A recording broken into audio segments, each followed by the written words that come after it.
Well, good morning, everyone. It's 11:30, so I guess we'll get in and get right started.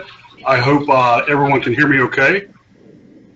Want to thank our panelists and thank you guys for attending. I'm Josh Jones. I am a lawyer in Birmingham, Alabama with Bressler Amory. And today we're going to be talking about COVID-19 and its effect on senior and other vulnerable investors. We're really going to break our topics up into the four that you see there. The first, and really what we're going to do is talk about two ways that seniors are being targeted in connection with what's going on in the world, what's going on with the virus, with the economy, with the markets. The first that we're going to talk about are scams. And these are, scams designed to rob seniors and other vulnerable investors of their life savings or other amounts of money. And as part of that discussion, we're going to look at what the regulators and what law enforcement agencies are doing to prevent those scams and to prosecute wrongdoers when they're engaged in such scams. The other kind of harm that we're going to look at generally is exploitation. How are seniors and other vulnerable clients being exploited, oftentimes by those that are closest to them? How is COVID-19 and the quarantines, the self-isolation, things along those lines, how is it contributing to exploitation? What can you look out for? And then as part of that, we'll look at financial institutions, including brokerage firms. What are their obligations in reporting that exploitation? What are their obligations in working to actively prevent it? So those are the four things that we're going to talk about today. We're going to try to do this in a panel situation where we're going to have discussions back and forth. If you guys have questions, there's a chat function on here. Don't hold me to this, but I think that the way the chat function works, you submit a question, the presenters can see it, but I don't think that it goes out to the entirety of the 100+ that we have in attendance today. What a great number that is. Very, very excited that this is an interesting topic and that you guys have shown up today. Briefly introduce ourselves and then we'll jump right into it. As I said, my name is Josh Jones. I am the managing partner of the firm's Birmingham office. I am also the co-chair of the firm's senior and vulnerable client practice group. What we do are basically we advise and defend financial institutions who are confronting problems related to seniors and other vulnerable investors. We design training, we design and help implement supervisory procedures and investor education programs to help firms avoid regulatory and litigation risk. We work collaboratively, often collaboratively, with regulators and other stakeholders, really, with respect to best practices, education initiatives, things like this panel, and other things. Basically, we defend companies when they're accused of wrongdoing, and but we also work to advise clients on how to avoid those type of situations. So to my panelists, why don't we go with the order there on the screen? Logan, why don't you introduce yourself? Sure. Thanks, Josh. And good afternoon, everyone, or good morning, depending on where you're dialing in from today. My name is Logan Fisher. I'm a principal in the securities group at Bressler. About half of my practice is dedicated to litigation. So I typically represent broker-dealers and investment advisors in defending against customer-initiated complaints. The other half of my practice is more regulatory in nature. Again, still representing primarily broker-dealers and investment advisors. I assist with regulatory exams, enforcement matters, and just general compliance issues. I got involved with the senior space about a couple of years ago. I realized that I had been handling a number of cases for many years that involved seniors, and I started to see an uptick in those cases. And I realized that it was an area that unfortunately is only going to get worse as the baby boomers continue to age. So that's when I really started to take a personal interest in it. Absolutely. Larry? Hold on, Larry, you're on mute.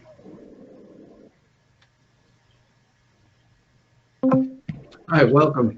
My name is Larry Fenster. I'm a principal in the Bressler's New York office in the Securities Litigation Department. I see I'm the only senior on the panel, so I have a particular interest in this.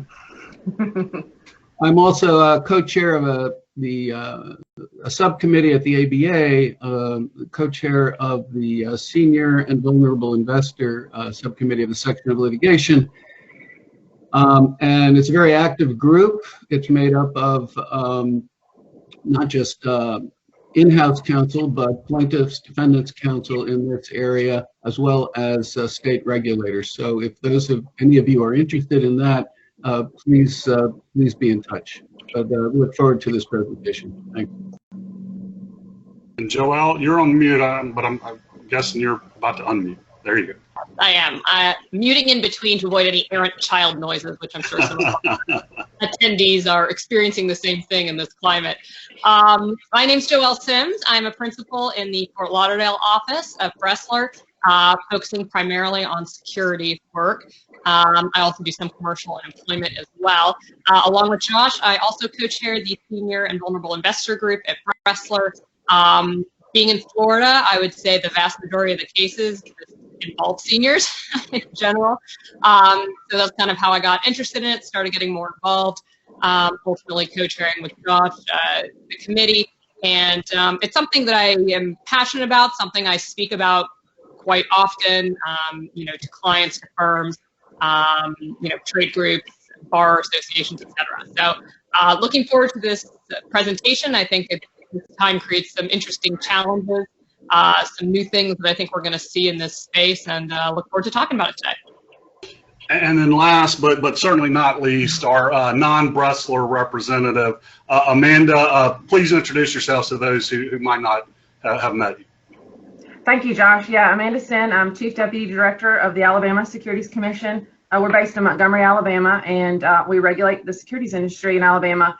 We do that through registration, licensing and auditing. Enforcement, we do have criminal enforcement authority, and public awareness, investor outreach. And Josh mentioned that we work collaboratively, that they do with many others, to ferret out financial exploitation, investigate, and prosecute it.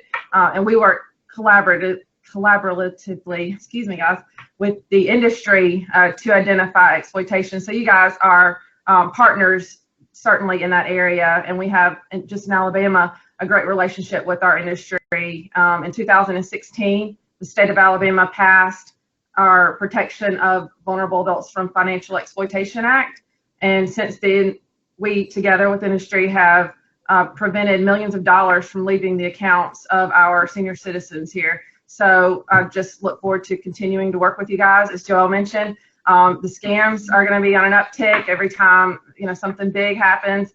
As my boss, Joe Borg, says, scams are ripped right out of the headlines. And so we'll be quite busy working on the financial exploitation cases here in Alabama. Thank you, Joe. Absolutely. And honestly, with this first part, really, I guess the whole thing, the scams, it makes me sick to my stomach somewhat to really think about what we're talking about. And what we're talking about are the most vulnerable persons in our population, seniors, other vulnerable clients, and people who are actively trying to harm them, people who are trying to take advantage of them for $1. And it's so frustrating. And that's one reason I think I've been drawn to this space is, what can we do to help prevent that? What can firms do? Because that's what firms don't want this to happen on their watch. Firms want to be proactive. Firms want to protect their clients. And so that's one reason I've enjoyed kind of stepping away a little bit from the litigation aspect and moving to somewhat of, in the senior space, more of a collaborative approach and also more of a preventive approach. What can we do to help you help your clients? And, preventing frauds, preventing these type of scams our number, is at the top of the list. Logan's going to walk us through a few of those scams. Again, encourage people to ask questions, via the chat, and also encourage the other panelists to weigh in so that we have, hopefully more of a discussion as opposed to, just listening to folks lecture. And with that, Logan, I'll turn it over to you to lecture for a bit. Great. Thanks, Josh. So yeah, I'm going to be briefly discussing some of the COVID-19 related scams that we have been seeing targeting seniors and other vulnerable investors. Go to the next slide here. There we go.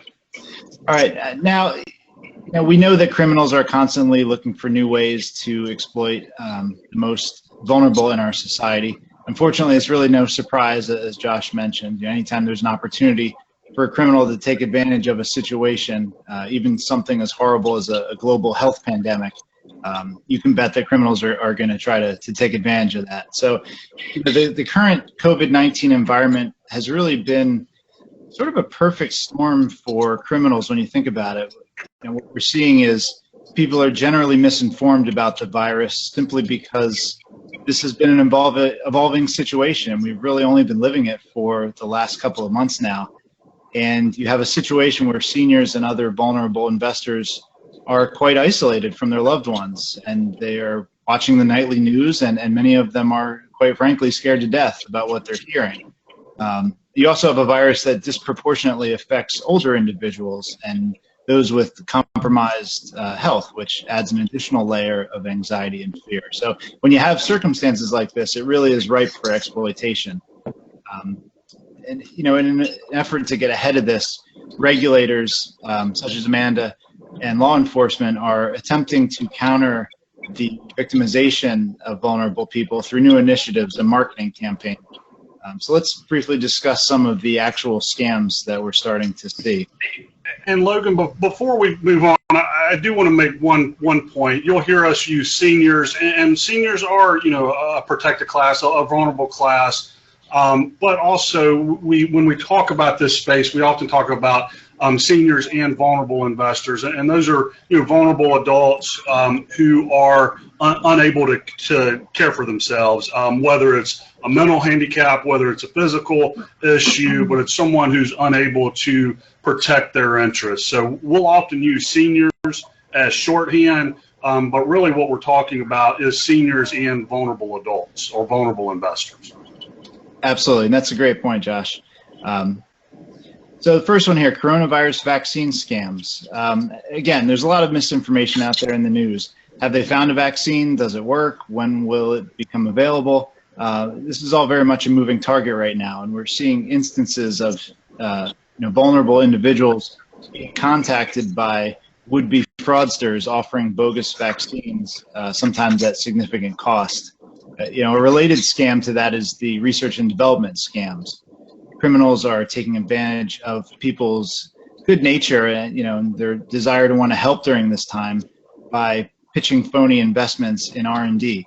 A lot of these criminals are claiming that they're working on final round clinical trials of vaccines, and how if you invest now, you can be one of the first to receive the vaccine once it becomes available. The criminal assistance scams is another big one right now. For example, a lot of people are aware that Congress recently passed the CARES Act, which was a $2 trillion relief package, and Congress recently approved some additional funding for that act. It's all over the news, but a lot of people are really not aware of exactly what programs are out there. So this has then become a prime opportunity for criminals to pitch essentially phony government assistance scams to vulnerable individuals. We have a few other scams listed here on the slide. You have the home sanitation scam, one of my favorites.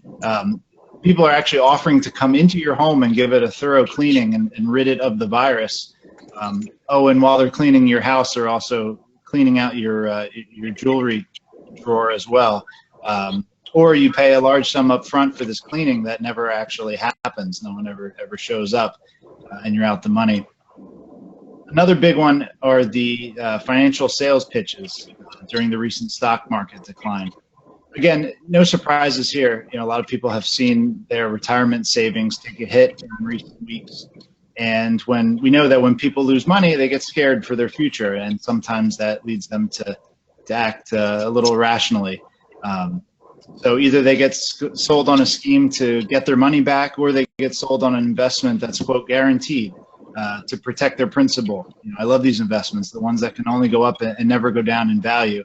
And it seems trivial, but the fact is people fall for these schemes every day, and that's really what we're seeing out there. Perhaps I'm being naive, or I don't know, just what have you, but the fact that someone could offer a vaccine or a home cleaning and do it with the intent to scam someone, I mean, it's just so I don't know, troubling and disheartening to me. Amanda, I know you are on the front lines and battling these type of scams. What are you seeing? Yeah, Josh, these people are despicable. Alabama Securities Commission in Texas recently entered an order, a cease and desist order. I just pulled it up on my computer here so I could accurately relay the information as it relates to Bitcoin, and I still don't understand what Bitcoin is. But this company, blasts this crap out on their website, and it was basically an investment in Bitcoin mining, but they used COVID-19 to induce investors to place money with this company, and they said that their company, Ultramine, had donated $100,000 to UNICEF in order to fight COVID-19. And people, they're reading this stuff and they're giving their money over to these people. It's incredible, and we see it every day at the Alabama Securities Commission. We get approximately 10 reports a month from our securities industry here with stuff similar to this. I mean, I've got 100 pages here I could read off, but this is just one, and the first example that I've seen of a company using COVID-19, as an inducement. We've also received from our law enforcement partners, and I know y'all probably can't see this at your computer, but it is a picture of a pop-up tent.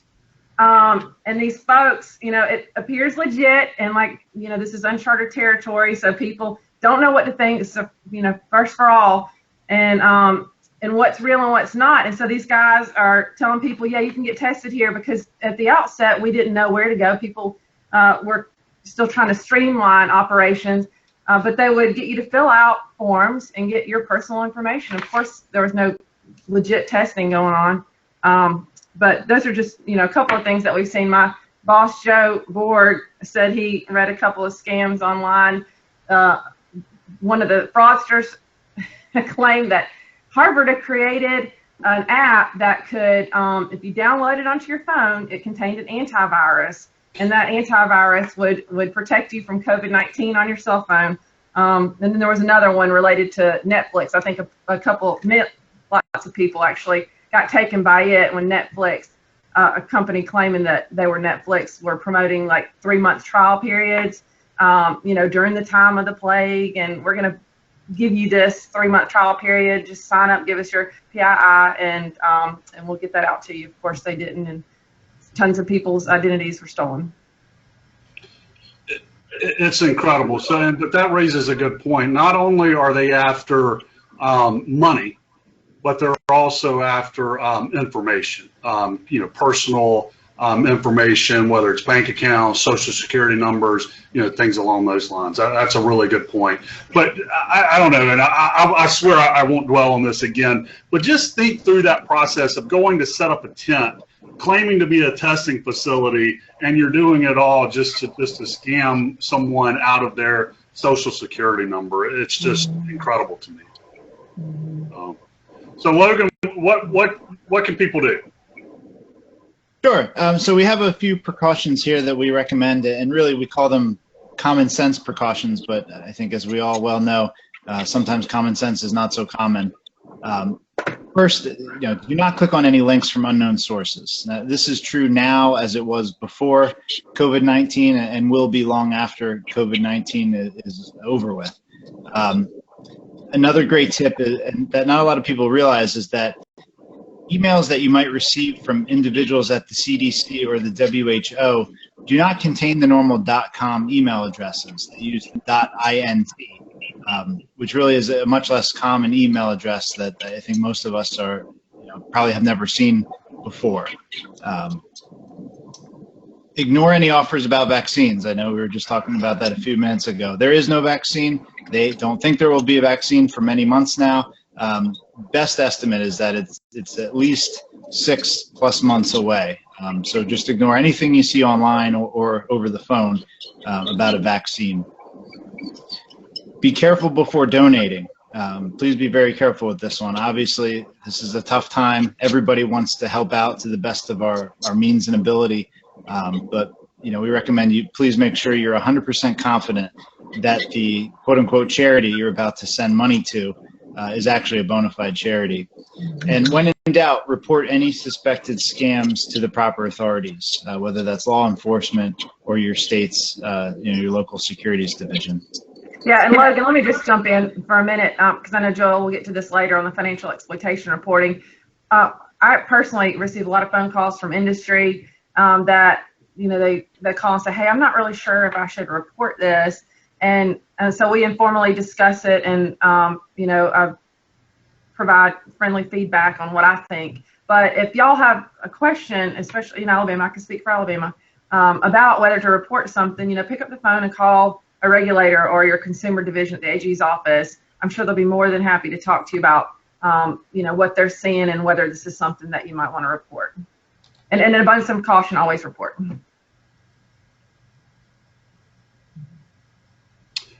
Great, thanks. I just wrote a blog interviewed by a local RIA about this issue, and the first thing I put in all caps was hang up the phone. If you're a senior, frankly, if you're anyone and someone is telling you something that doesn't make sense, that sounds too good to be true, that's asking you for information, credit cards, what have you, hang up the phone. Don't talk to them. Hang up the phone. If it's a legitimate government agency, if it's a legitimate company, they're going to have other ways to reach out to you. They're going to have other means to connect rather than an unsolicited phone call where you're not able to identify who in fact you're talking to. So that's I think one of the big ones to me. Another one that I think would be of help is reach out to your parents, reach out to your loved ones, reach out to the seniors, to the vulnerable people in your life, and say, hey, there's a ton of scams going on right now. Send them a link to this. Send them an article in the newspaper. They won't be difficult to find. And say, look, let's talk about this. If there are things that you're unsure about, call me. Let's talk. So, make sure that the people in your life that you care about, know that this is an issue, know that there are people that are out there that are actively trying to take advantage of them, and tell them, that they can talk to you.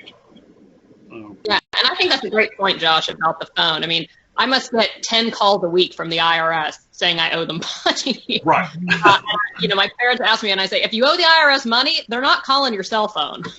Yeah. And that's what we're here to promote investor awareness, and everybody that is participating in this webinar can go out and tell their clients and friends, and the information just disseminates quickly. But investor education is key, especially during this time.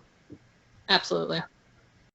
Yep, and not to plug the firm, but we have worked with companies that are looking to do that. They're looking to create investor education materials. They're fun to do. They're something we enjoy.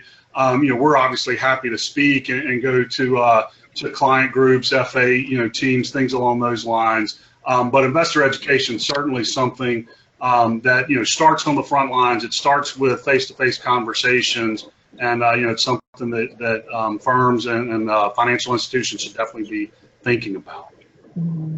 And so, Larry, we see this, we see how bad it is, but regulators, law enforcement, these folks aren't sitting on the sidelines. They're actively engaged. They're trying to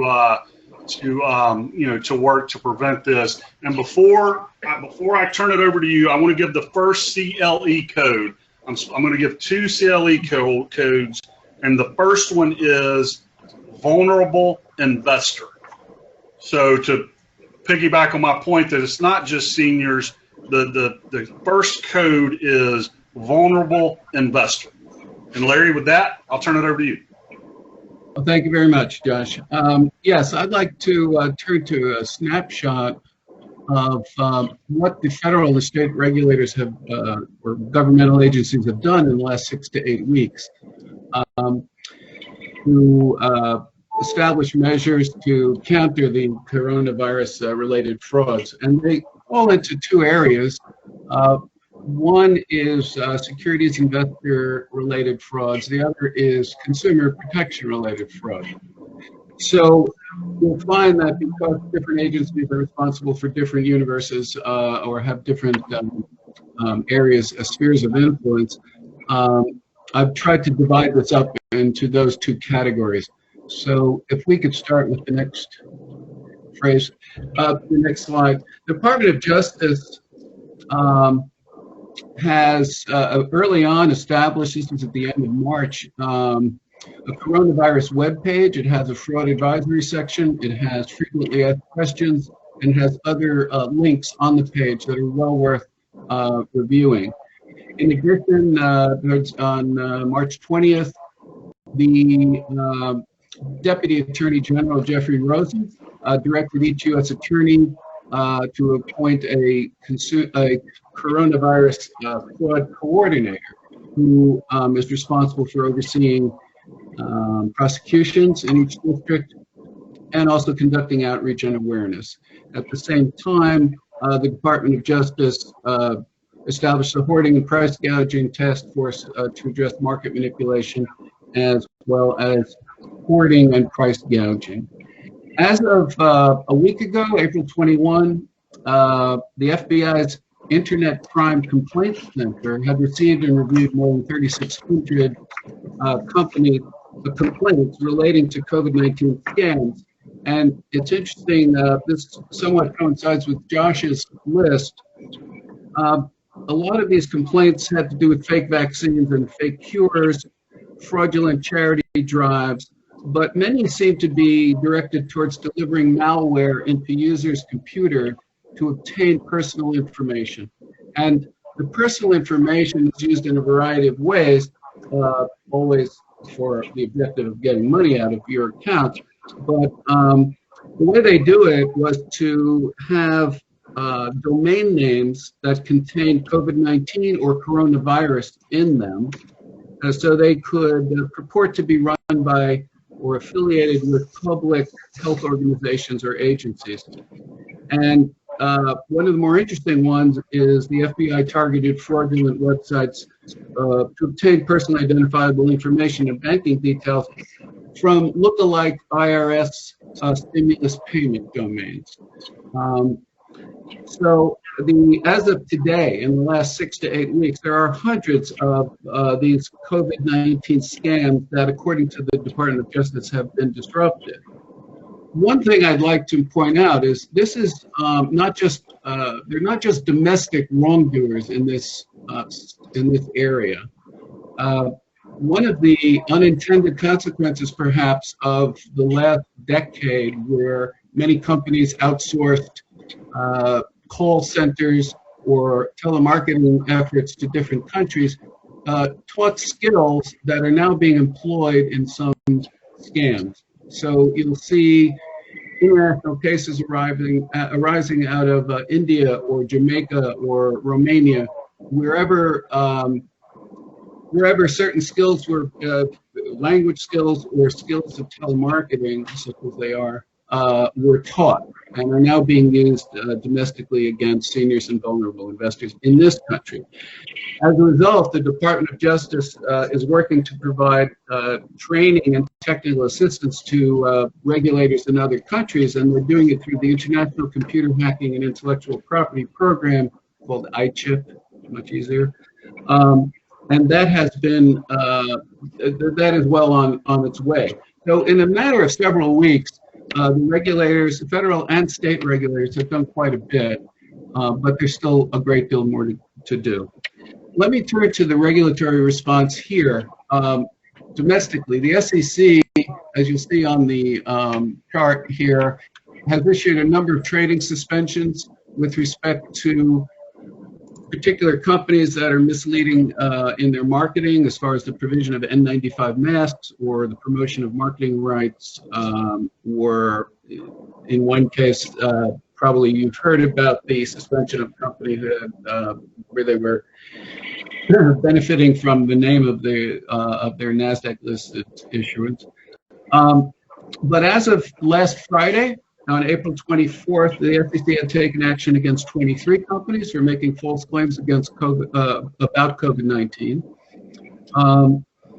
They believe the most likely coronavirus fraud and fraud investment schemes are related to microcap stocks and small companies in pump and dump schemes. One of the latest developments, and I don't know if this is true in Alabama, but the state regulators recently have become concerned about private placements, which, because of their opacity and the fact that they are marketed typically as stable investments that are non-correlated with your other stock market investments, these are ripe for being used by scamsters to promote private offerings, to promote fraudulent stocks of companies that purportedly make vaccines and protective equipment. And this was most recently pointed out by the Chris Gerald, the chair of the New Jersey Bureau of Securities and president of the North American Securities Administration Association. So that's an area that's worth looking at and advising, well, anyone you know who falls into this category about being very skeptical. Yeah, Larry, I'm just going to verify what you said there. You're absolutely right. The states do look closely at private placements because they're, you know, they're not looked at very closely by anyone. Quite frankly, there are exemptions for those, but the public, you know, is sort of turning away from public markets right now.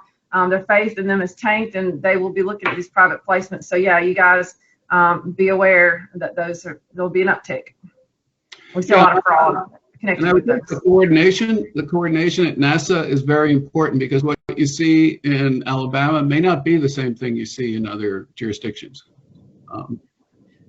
Yeah, we do talk a lot about private placements through NASA, though. We do. Yeah. As far as the purely consumer-related frauds, the FTC and the FDA have jointly issued warning letters against 10 sellers of unapproved and misbranded products. And some of these products, you know, teas, essential oils, and colloidal silver seem to be popular. Obviously, none of those products have any evidence to back up their claims. And one thing I put here is the efforts of the Canadian government, which have been quite extensive as well, to counter potential scams. They have the Anti-Fraud Center, they have the Anti-Fraud Squad, mostly for public awareness, and they're taking a very good effort. There's also the Canadian Securities Authority, which is an umbrella organization of all Canadian state regulatory authorities in the securities area for each of their provinces, and that's become a very good source of information and activity to counter these activities. Let's turn to the state attorney, what the states are doing just in broad strokes. The state attorneys general certainly have focused on two areas: consumer protection and price gouging. The National Attorneys General Training and Research Institute has a state-by-state breakdown of actions taken during the pandemic, and these include law enforcement actions, cease and desist letters, consumer alerts, and press releases. As of last Friday, the state attorneys generals have sought injunctions to stop the sale of alleged COVID-19 treatments. They've issued subpoenas against third-party sellers involved in price gouging, and cease and desist letters have been issued to individuals and entities marketing products.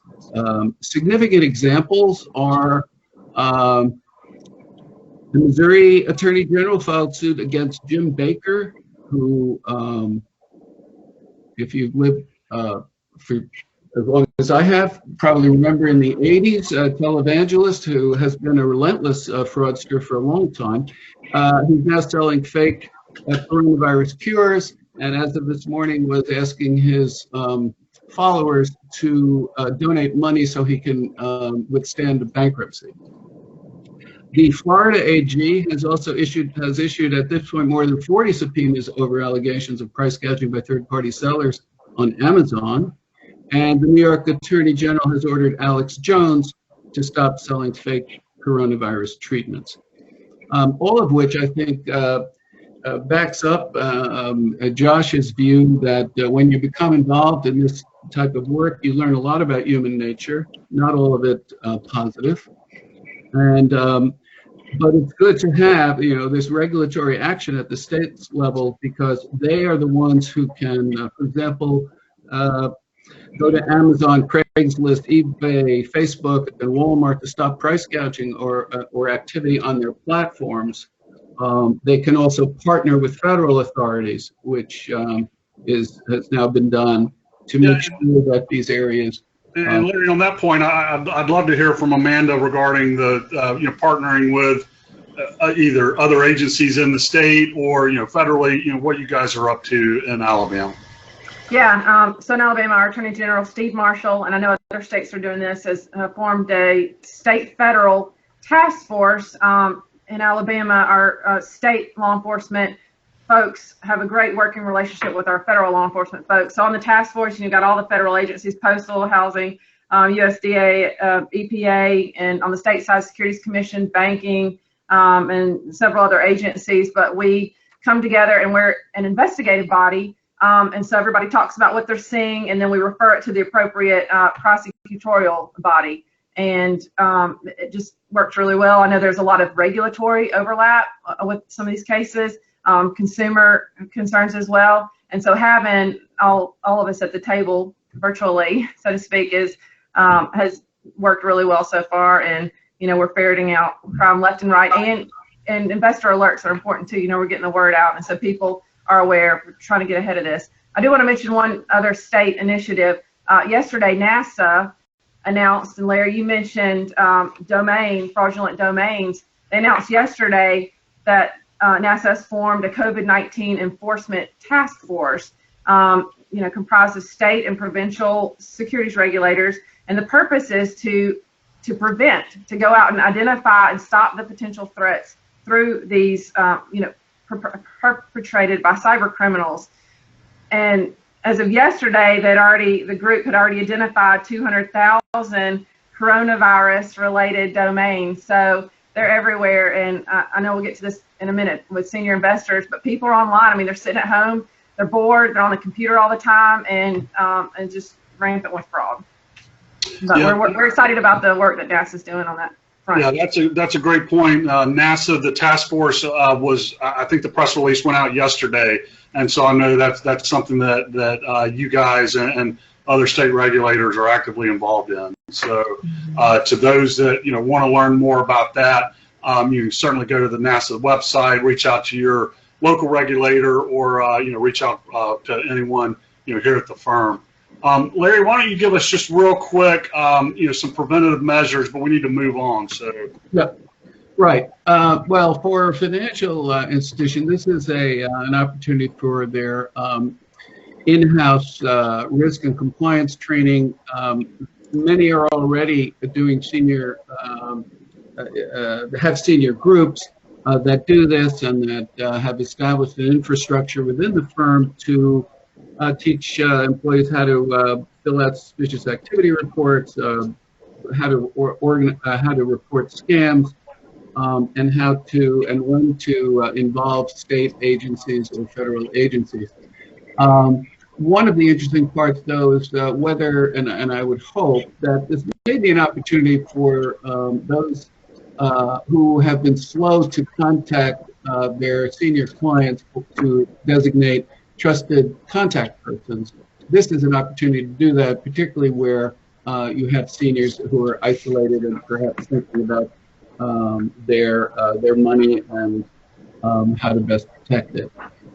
As far as FINRA goes, let me point out that there is something, FINRA has a scam meter, which investors can use simply by answering 5 questions and getting a red flag assessment about where they're going to go with that. And there are plenty of FINRA, the SEC, and the Department of Justice websites are very helpful in giving information along these lines. And again, like we talked about earlier, about reaching out to the seniors in your life, to your family members, the FINRA scam meter. I mean, if you've got someone who is conversant online, and whether it's on their smartphone or computer or what have you, send them a link to that. Tell them to look at it and give it some thought. It's something they could if nothing else, it might raise a red flag the next time that they're pitched something that turns out to be a scam. So with that, we'll turn to the second part that I talked about, which is the financial exploitation. What's going on in the world that makes this a real issue, even worse than before the virus hit. And so, Joelle, we'll turn it over to you. Sure. So, this is kind of the big question. How does this affect seniors? Obviously, all of these other scams affect seniors, but affect non-seniors and non-vulnerable adults as well. So the question is, why is this so much more kind of devastating or prevalent to the vulnerable and elderly community? First is deterioration of physical health. They're becoming much more dependent on other people to assist caring for them. Deterioration and changes in cognitive health. That can be dementia, but it can also just be normal aging. And there was actually a study that came out in 2012 that shows that we have neurological changes to our brain as we age, not dementia, but just normal changes to our brain that make older adults more trusting. They make them less likely to be suspicious.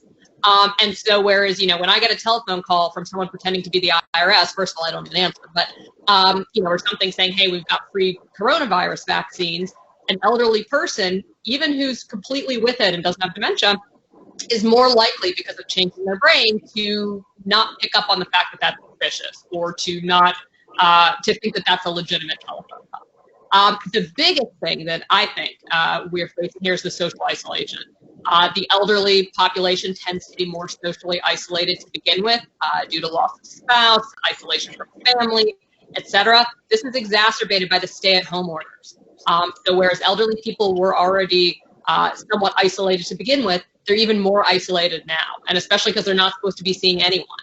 They're the highest risk group here, aside from those with pre-existing conditions. So, and keep in mind that this is going to continue to be the case, even with the relaxing of social distancing measures, if anyone's been following the news or watching the announcement. That doesn't apply to the elderly population. They're still supposed to stay home, even once the rest of us are allowed to go out with our masks and do whatever it is that we need to do. So this is what I think is going to be sort of the biggest factor in what we're seeing now. And as always, the amount of assets versus the level of sophistication. Generally speaking, as we age, we tend to accumulate more wealth. And particularly in the older generation now, you have people who are maybe not as educated, maybe not as experienced with money. This happens, we see oftentimes with the death of a spouse, where one spouse did the primary financial planning, the primary financial handling, and now you have a spouse who's never even written a check before, and all of a sudden they're in control of $2 million that they inherited from their deceased spouse.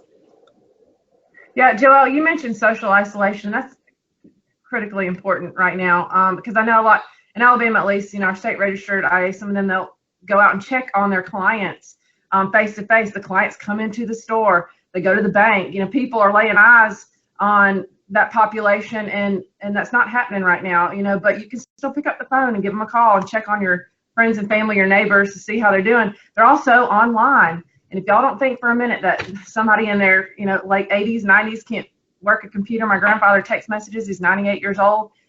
So they are being exposed to all these fraudsters and scamsters. They're on Facebook, social media. I've personally never been on social media, but I know when I speak to folks, they say, yeah, well, I met so-and-so online. And people are lonely right now, and they're looking for somebody. And so watch out for romance scams. I've got 6 or 7 I could talk about today. I'm not in the essence of time, but they happen every day in Alabama. Yeah, and we'll get into that in a moment, signs. So there's really kind of 2 categories. One is diminished capacity. The other is going to be red flags of exploitation. Now, diminished capacity, I think, generally speaking, when we're out and about and moving and not under these stay-at-home orders, elderly people are going to have some other people in their life who may pick up on it. But maybe not. It may be the financial advisor, the person who's interacting with them, that's going to be seeing some of these signs. So, making decisions that are inconsistent with history or stated goals, interested in get-rich-quick schemes. This is going to be particularly important in this time frame, given some of the scams that Logan was talking about. Inability to understand and preserve basic aspects of the account, disorientation, memory loss, inability to pay bills or bouncing checks. That's a big one. And repeated calls, repeated resetting of online account access passwords. Now, the key that I tell this to people is that, you know your client, right? So it's what is unusual for your client. According to this, I have diminished capacity because I forget my online access passwords for several websites all the time. I don't reset it, but I'm pretty sure I don't have diminished capacity, at least not yet. So some of this is really going to be what's normal for your client. If your client was always forgetful, it may not be a red flag. If your client had a steel-trapped memory and knew down to the cent what was in their account, and now they're bouncing checks to FPL or to the electric company, then that might be a red flag. Yeah, and I think confusion is a good touchstone for me. Just general confusion. I know in litigating those cases, that's something that you look back and when you see evidence of confusion, signs of confusion, it can make it can be problematic, and so certainly something to keep look out for. Sure. So let's talk about possible financial exploitation. So this is what really I think is going to become relevant and also very difficult for financial institutions in this environment. And we have here a list. I'll just go through them quickly. Dramatic or unexplained shifts in investment style or unusual transactions, sudden withdrawals or changes in the amount and frequency of withdrawals. That's usually a big indicator, but you have to keep in mind that in this current environment, people's spending habits are likely to be different, especially if they or their family or someone has a loss of a job, if they've been furloughed, if they have all of a sudden medical expenses because they were sick with coronavirus or something else. So this is where it's going to get a little dicey because some of these things are going to be different. And the most important thing, two most important things, is number one, to have the conversation with the client, and number two, document it. Document that you had that conversation. There was this unusual transaction. I spoke to so-and-so. They said it was this, and make sure that you're documenting that. Other big one, family and friends or new acquaintances who pay extraordinary interest. So Amanda was talking about this. And there was an article that came out, I think maybe it was a week or two ago, which was talking about how there's been a huge increase, this was in Florida in particular, of these romance scams. So you have someone who all of a sudden, they're transferring money over to Johnny Coronavirus, who's the new love of their life. All right, that's something to be on the lookout for. But in addition to third-party bad actors, which is kind of what we've been talking a lot about during this webinar, for anyone who's seen any of these presentations before or anyone who's active in this space, the most common perpetrators are family members. And within that category are usually adult children. And so that's something I think, firms are going to have to especially be on the lookout for. And it's tough because if an elderly person has a child or a grandchild who lost their job, who's been furloughed, who's suffering financial difficulty, who's involved with the kids, now all of a sudden they have all these meals to cook because they're home and they're not getting meals at school, they may be sending more money out to the family members.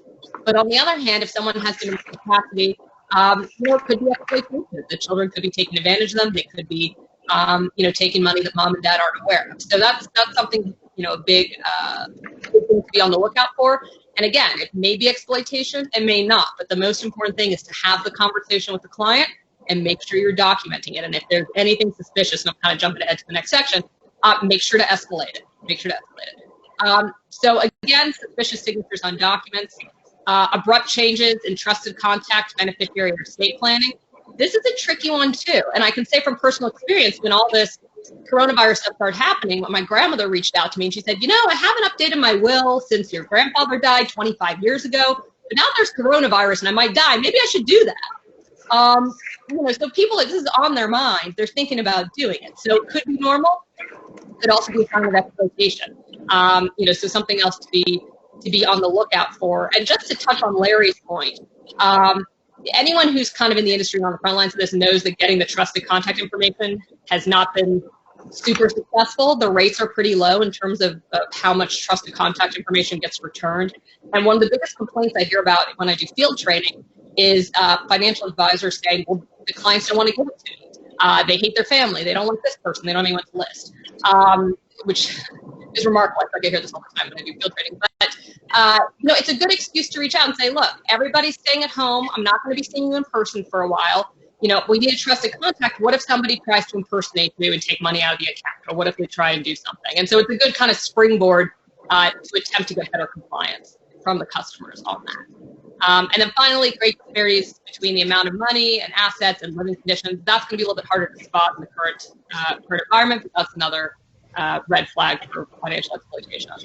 Yeah, and so let me give out the last CLE code. And as much as I wanted to use Johnny Coronavirus, which I think is awesome, instead I'm going to use the Bressler map.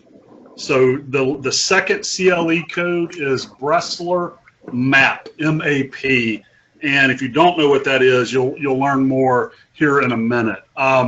And we've got about 10 minutes left. Amanda, I wanted to give you a chance just to weigh in with anything before we moved on to the next slide. Anything we need to know? Yeah, well, Joel, mentioned the trusted contacts, and I know Larry, Logan, y'all talked about it as well. From a regulatory perspective, having those trusted contacts enables us to resolve a majority of our financial exploitation cases. And I can't emphasize enough how important it is that you guys have those conversations with your clients and try to get it, because I have family members that are in their 70s, 80s, 90s. Well, I don't get about my personal information. And I tell them, you're not giving out your personal information for somebody to go rip you off. This is to protect the money that you saved your entire life. And, if I'm lucky enough to live that long, I hope somebody's looking out for me. But a lot of these folks think, at least based on my experience, that it's more like a HIPAA thing. Well, I don't want anybody to know my medical information. I don't want anyone knowing my financial situation. Well, they're not. They're not going to be privy to that unless something comes up. And you better be glad you've got somebody there that we can consult with. So, having that conversation with them, not just sort of over the phone, but if you can get them to come in after the time of the plague, please do, because like I said, it's easy for us to receive a report, say, trusted contact is his sister, call her, unless you suspect that it's her, say, hey, look, your sister's done this, do you know what's going on? Well, no, she has been acting funny. Maybe we need to sit down with her and see what's happening, why she's trying to send $500,000 over to Nigeria. Those are the types of cases that we see, and trusted contacts help us protect that person's, wealth that he or she has saved. So that's all we got to learn for now. Yeah, sometimes when I do training, I'll say, look, a trusted contact is a lot like a lawyer. Nobody wants one until you need one. And then when you need one, you really, really need one. And I mean, I think the firms that have been most successful in the trusted contact are the ones that are trying to actively get buy-in from the FAs, because that's who is on the ground. It's either the FAs or the client, associates who are working with the people to get those trusted contacts. And it's a conversation. It's not sending a form. When you send the form, most people aren't going to fill it out. But if you have the conversation, if you explain what Amanda said, if you explain what Joelle has laid out, you're going to get a much higher return rate. And you may not, it won't benefit you until it does. And when it does, it's a huge benefit. And that trusted contact can be that person's attorney, accountant, Right. somebody with a legal relationship. So Yep. if they don't trust their family, then you go to a legal person. Absolutely. Because everybody trusts lawyers. Kidding. Yeah, and I think some of it too, especially, and that goes for elderly people as well as not elderly, but some of it is, the not wanting to admit that you might lose your marbles sometime or that you might be exploited. I mean, nobody likes to think about that or admit it, and I have to tell you, when I present to the field and when we can have interaction, I like to do this at these presentations. And Josh and I were presenting at an ABA event filled with securities lawyers. And I did a demonstration where I said to everyone, who has a brokerage account, almost everyone raised their hand. I said, raise your hand if you have a trusted contact. I think there was one person, maybe two, of securities attorneys who had trusted contact. Yeah, I mean, it's not just these elderly people that aren't doing it. It's kind of everyone who's not. But I think to Larry's point, this is a good opportunity to say, hey, look, there's all this crazy stuff going on in the world with this pandemic. There's scams. There's people impersonating, stealing information. To Josh's point, you don't really want one, but you're going to need one. And this is something that will help us protect you. It will help us, figure out if there's a transfer that comes in that's fraudulent, or if there's something else going on that doesn't seem right. So what are the best practices? Getting a trusted contact to the extent you can and making a push for that, absolutely. Watching for the red flags to the best you can. Obviously, that's going to be a little more challenging in the current environment. I typically tell people, if you've got elderly customers, do an in-person meeting 1 to 2 times a year if you can. Obviously, that's not going to work in the current environment. So I would say telephonic or video check-ins. You'd be surprised how many elderly people can FaceTime. My grandmother does it all the time with everybody. Her and all of her friends are, FaceTiming each other. So, whatever method of communication that's permitted by your firm, whatever method is permitted to contact clients, see if you can get them on video and see, kind of eyeball and see how they're doing. And always be vigilant with power of attorneys and guardian accounts. And that applies even more in coronavirus times, where you have kids who may be struggling and they may start dipping into mom and dad's account. So that's important to, some of it may be normal, the parents may be helping out voluntarily, but sometimes it might not be. So number 1, observe. Number 2, document. Make sure that if you are making these efforts, you are writing them down. So that if something comes, if the regulators come, if a lawsuit comes, you have it documented that you were taking steps. And escalate. If you see something, say something. And this is kind of to Amanda's point where she said, you can reach out, at least in Alabama. I assume other states are probably just as receptive. Reach out to your regulator. When in doubt, escalate. It's better to escalate it and have it be nothing than to ignore it and to not do anything about it. Yeah, and I'm confident enough in my relationship with my other state colleagues to say that they would be more than happy to talk a scenario through, because I've been contacted by other states on behalf of someone that wasn't sure about a situation or whether to file. But please don't hesitate to reach out to your state securities regulator, because like I said, we are partners in ferreting out financial exploitation. And Joelle, we'll give you a couple of minutes, but not much more, on a way to escalate, what the law allows for and what it provides for in this context. Sure. So obviously in the field, escalating is up to to the manager, up to management, to compliance, to legal. From there, there's several mechanisms in place. First is the Senior Safe Act that was signed into law about 2 years ago, if you can believe, which encourages firms to disclose suspected financial exploitation, does not require it. Also provides some immunity provisions from doing that. Adult Protective Services statutes, so these are called APS statutes. Every state has one of these. Some relate to financial exploitation, some are only physical. Violence or exploitation. Some require reporting, some permit. They're pretty much different across the board. And generally speaking, good faith reporting triggers immunity from civil or criminal liability. In more recent years, there's been a slew of report and hold statutes. So these are specific to financial institutions. Some are required reporting, some are permissive, and they specify which agency and which authority needs to be reported to. Some allow permissive temporary holds of suspicious disbursements, some transactions, some allow both. There are permissive third-party disclosures, there's certain required training provisions, and basically the holds in these statutes by and large are allowed only when the firm confronts a senior or vulnerable investor and exploitation. Diminished capacity alone, generally speaking, is not enough to warrant a disbursement. Now, the most important takeaway from this is that there's little uniformity among the states. Just about every state has a different provision, and it can get pretty dicey depending on where the customer that you're dealing with lives. So a quick plug on Bressler's map, which Bressler map was the second code if anybody missed it. Basically, you can go to Bressler's website or just Google Bressler map.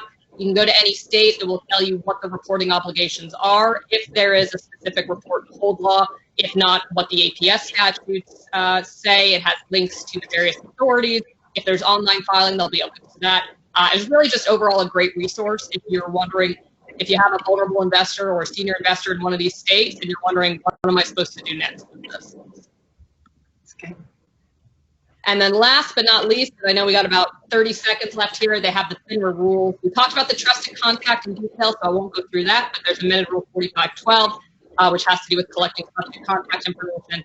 And then the new rule is 2165. Just the key takeaways is that the FINRA rule only applies to disbursements.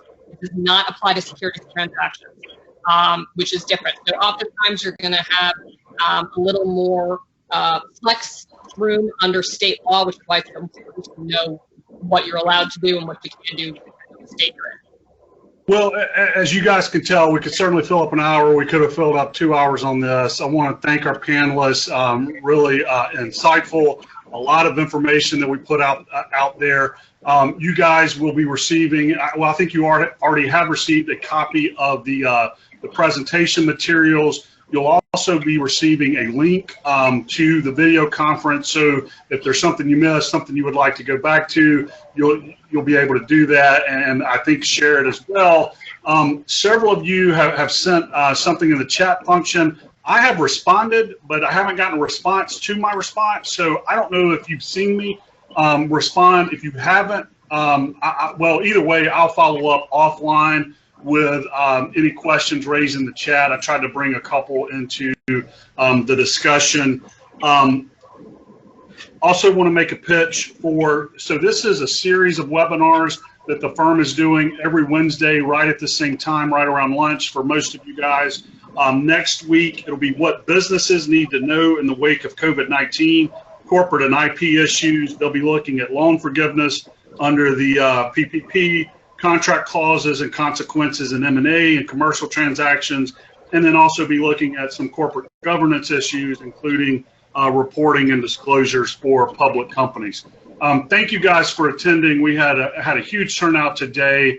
Thank you to the panelists for your thoughts, and everyone have a great day. Thanks. Thanks, Josh. Thanks for having me. Thank y'all. Thank you.